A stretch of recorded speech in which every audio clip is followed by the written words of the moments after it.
चलिए, electric current का सबसे इम्पोर्टेंट लॉ है जिसको हम कहते हैं किरचॉफ लॉ। किरचॉफ ने सर्किट को सॉल्व करने के लिए दो लॉ दिया। एक का नाम जंक्शन लॉ है, दूसरे का नाम लूप लॉ है।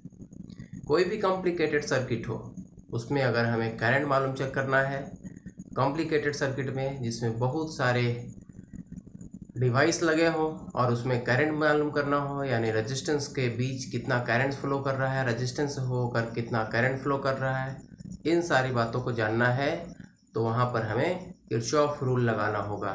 तो दोनों रूल हम देख देते हैं क्या होता है। पहला कहता है जंक्शन लॉ। जंक्शन लॉ के अनुसार algebraic sum of all the currents at a junction is zero. किसी भी जंक्शन पे अगर हम करंट के बारे में जानना चाहें कि कितना करंट जंक्शन पे रहता है तो बोला जाएगा कि जंक्शन पे कोई भी करंट रुकता नहीं है। जितना करंट आएगा उतना ही करंट चला जाएगा, यानी जितना चार्ज आएगा उतना ही चार्ज वहाँ से पास अवे हो जाएगा। यानी at a junction there is no current. होगा क्या, मान लिया जाए ये हमारा एक जंक्शन है जहाँ पर किसी रास्ते से करंट आ रहा है। मान लिया I1 और I2 दो करंट इस तरह से आ रहा है, तो इस करंट से जो जाने वाला करंट होगा, अगर एक डायरेक्शन हम जाने वाले को दे दें तो दोनों आने वाले को एक साथ I1 प्लस I2 और माइनस I3 और कुल मिला के जो करंट होगा किसी जंक्शन पर उसका वैल्यू जीरो होगा। ऐसे बहुत सारे करंट आएंगे, बहुत सारे करंट जाएंगे। आने वाले करंट को पॉजिटिव और जाने वाले को नेगेटिव कर लेंगे, या जाने वाले को पॉजिटिव आने वाले को नेगेटिव। कोई एक डायरेक्शन को एक साथ और दूसरे डायरेक्शन को माइनस के साथ, यानी एक डायरेक्शन को प्लस और दूसरे डायरेक्शन को माइनस के साथ लिख देंगे तो हमारे पास टोटल करंट जंक्शन पे जो होगा वो जीरो होगा। यही algebraic sum of the current at a junction is zero होता है। यही है किरचॉफ का जंक्शन लॉ, जिसको हम कहते हैं जंक्शन लॉ, जिसमें करंट के बारे में डिसाइड होता है कि करंट किसी भी जंक्शन पे कितना होता है, ये जानने के लिए। और एक इम्पॉर्टेंट है लूप लॉ। इससे ज़्यादा इम्पॉर्टेंट है क्योंकि ज़्यादातर सर्किट में रेजिस्टेंस होगा, वोल्टेज होगा, आई होगा, करंट होगा, इन सारे चीज़ों को डिस्कस वहाँ किया जाता है।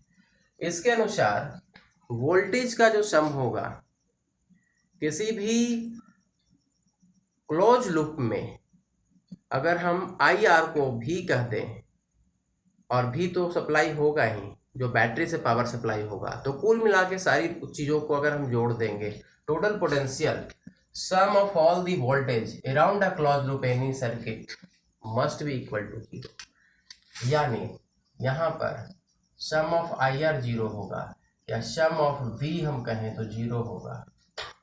किसमें? तो क्लोज लूप में। यहाँ पर सिर्फ जंक्शन की बात की जा रही थी।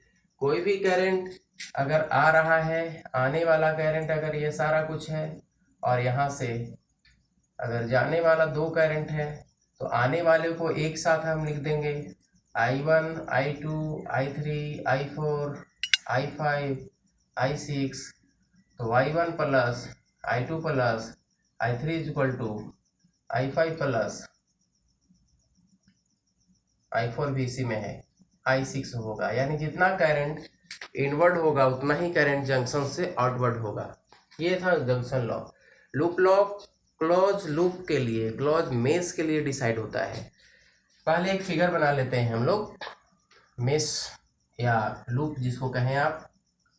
इसमें एक रेजिस्टेंस हमने बनाया, एक इसमें पावर सप्लाई हमने दे दिया बैटरी से, फिर यहाँ पर हमने एक, ये क्लोज लूप बन गया। नाम देते हैं ABCDA, इस तरह का। और यहाँ पर ऐसे ऐड हुआ है जहाँ पर भी कुछ रेजिस्टेंस, कैपेसिटर या बैटरी ऐड होगा, वहाँ नाम देते हैं जंक्शन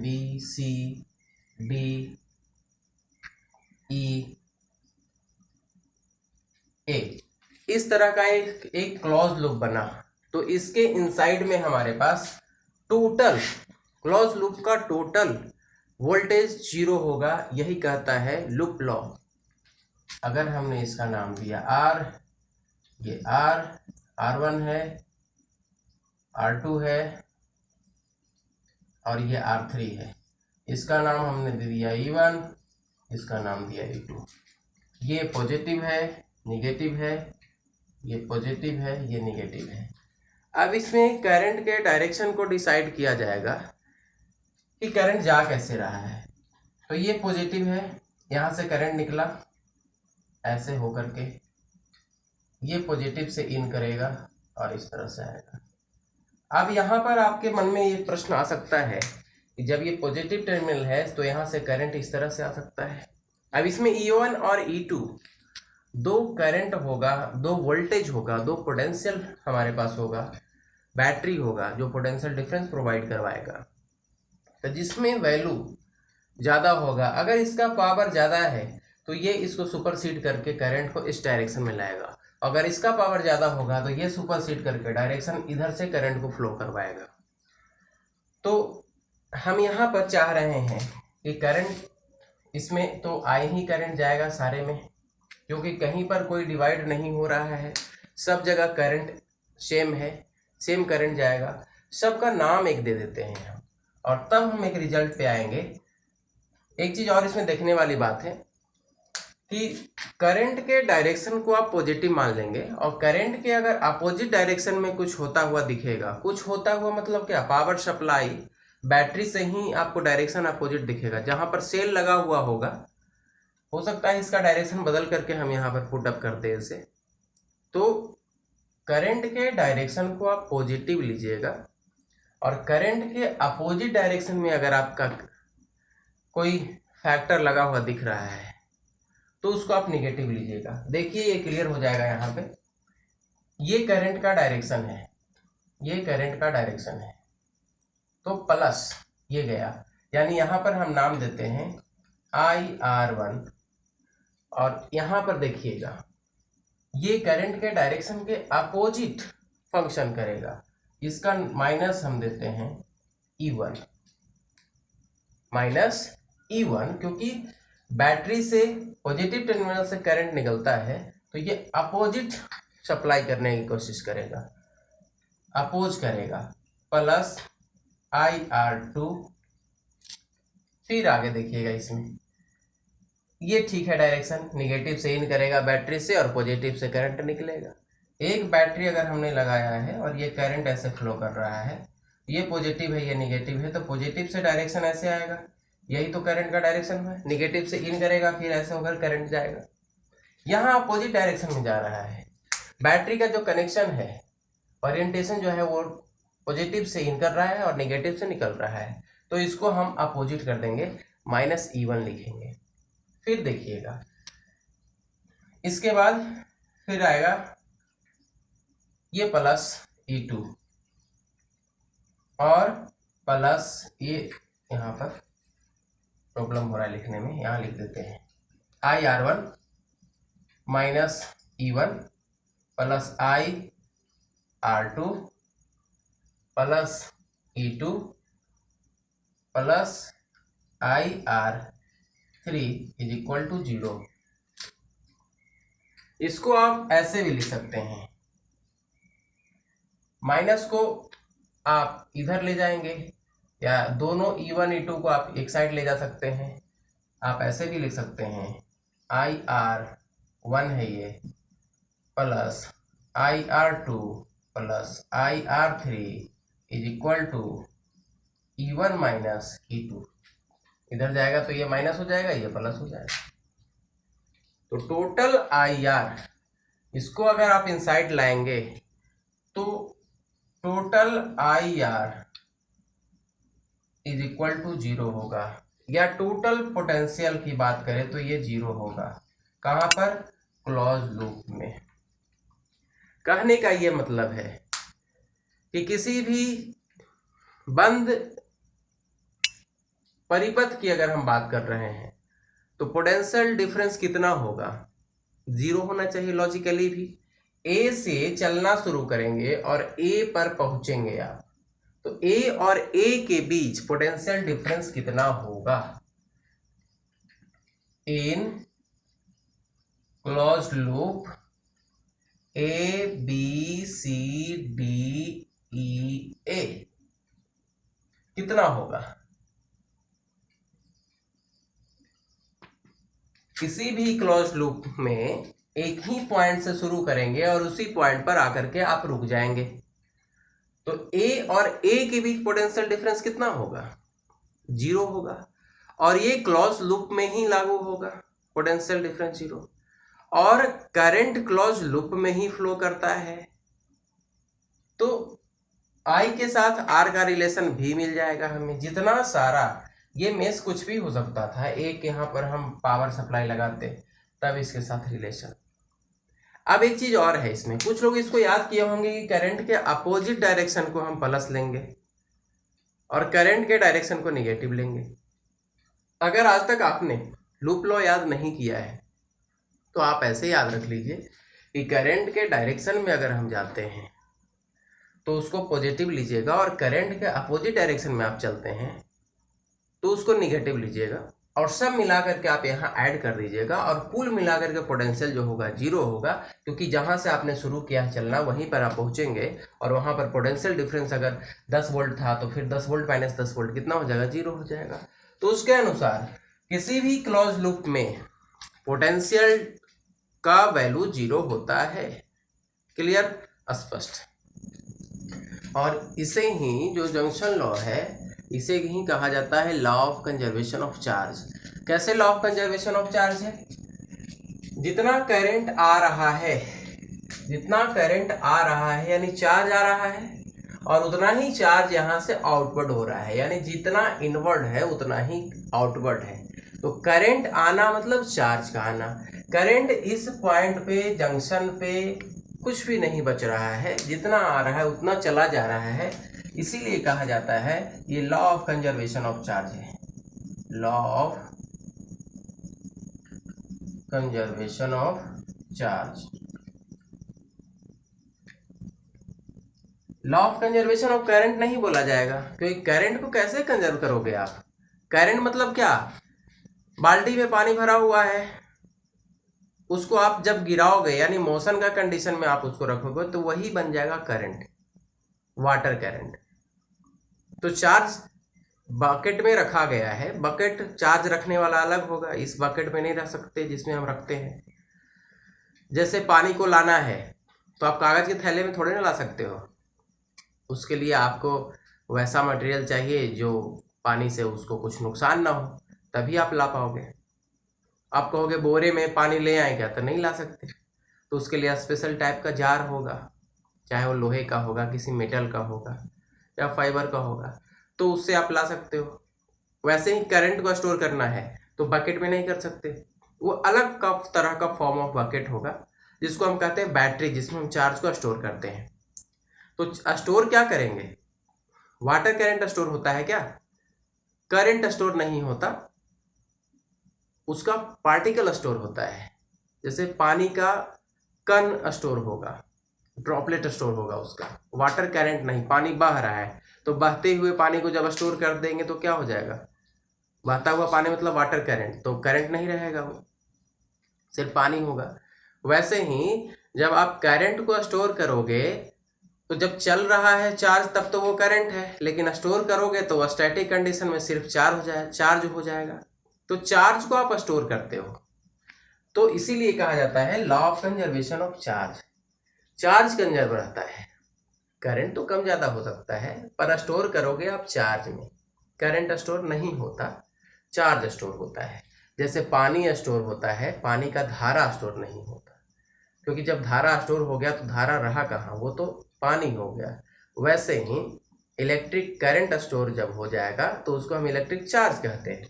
इसीलिए ये फंक्शन करता है work on the principle of law of conservation of charge, because all charge are coming toward junction is equal to the charge going away from junction, because current in coming so charge is coming, and current is going means charge means going, so there is no charge no current at a junction।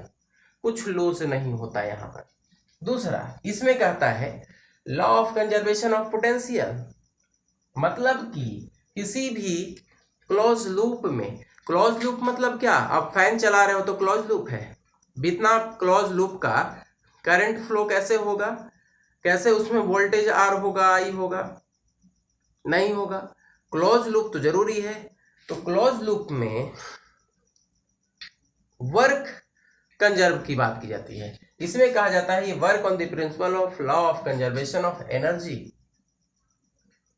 क्योंकि work conserve हो रहा है। Potential conserve होने का मतलब क्या, potential यहाँ पर लॉस नहीं कर रहा है, जितना पोटेंशियल आप दे रहे हो उतना पोटेंशियल ये सब मिलकर के खाएगा, मिलकर के बांट के खा जाएगा। कौन, रेजिस्टेंस पोटेंशियल खाने वाला है, और पोटेंशियल खा करके वो प्रोडक्ट देता है, वो प्रोडक्ट हो सकता है दूसरे फॉर्म ऑफ एनर्जी में हो। पोटेंशियल क्या है, एक वर्क है, तो वर्क से कुछ और वर्क हो सकता है या फिर एनर्जी में स्टोर हो सकता है। वो फैन चला रहे हैं आप तो उसमें रेजिस्टेंस है, आप हीटर चला रहे हो रेजिस्टेंस है, खाता क्या है, रेजिस्टेंस का भोजन क्या है, वोल्ट, तो वोल्ट को वो खाएगा और उसका प्रोडक्ट कुछ देगा। तो ये जितना सारा रेजिस्टेंस लगा हुआ है उसमें करंट जा रहा है, कुल मिला के ये वोल्ट बन जा रहा है, V equal to I R, V equal to I R, V equal to I R. और इसमें जितना पावर सप्लाई होगा उन सारे पावर सप्लाई के इक्वल ये I R I R I R I R होगा। यानी ये भी V है, V है, V है, और ये भी V है, ये भी V है। तो सबको अगर हम ऐड अगर करते हैं तो सबका एडिशन क्या हो जाएगा, जीरो हो जाएगा। क्यों, क्योंकि अगर मान लिया जाए ये भी एक फिगर बन सकता है, ये यहाँ पर हमने एक वोल्टेज दे दिया V और ये करंट I है और ये R है, तो V इक्वल टू होता है आई आर, यानी V minus I R equal to क्या होगा, जीरो होगा।